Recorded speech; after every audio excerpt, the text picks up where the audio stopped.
Hello, Defense Attorney Mark Rosenfeld here. I want to talk for a minute about facing gun charges and how important it is to get an attorney on board as soon as possible.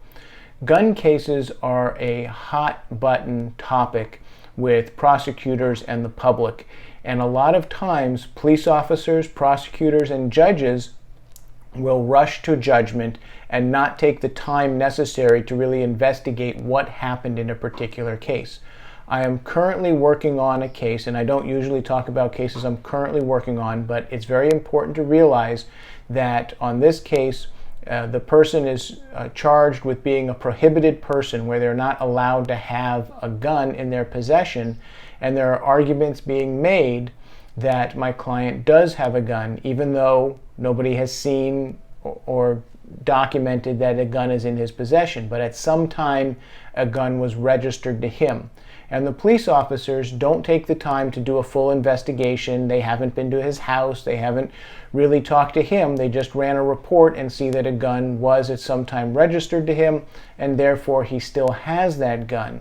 This report gets turned over to the prosecutor's office, and the prosecutor's office does not do any investigation on top of what the police did. They simply say at some point a gun was registered, therefore he still has it and he's in violation of the law.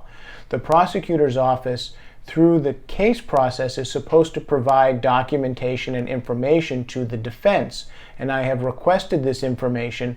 The prosecution team, in response, did not do a complete investigation.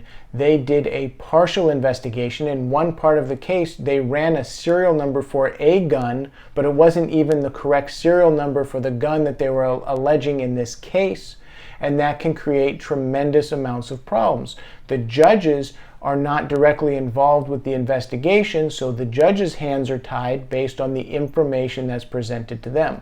So it's important to have an attorney who's going to be able to do the investigation, get the information from the police, from the prosecutors, from the Department of Justice, from the client, to put together a case to defend what the prosecution is saying happened.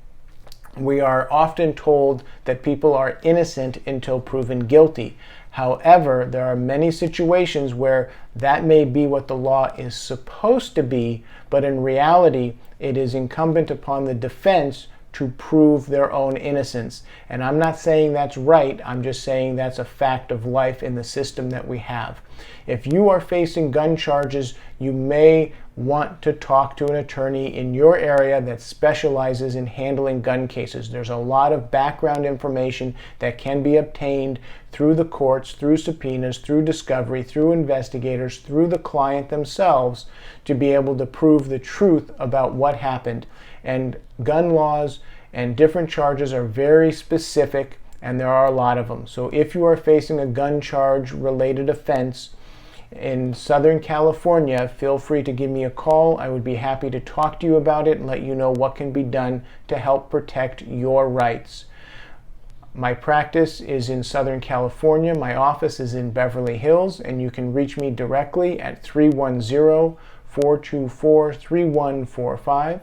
Remember to be safe and do not talk to the police.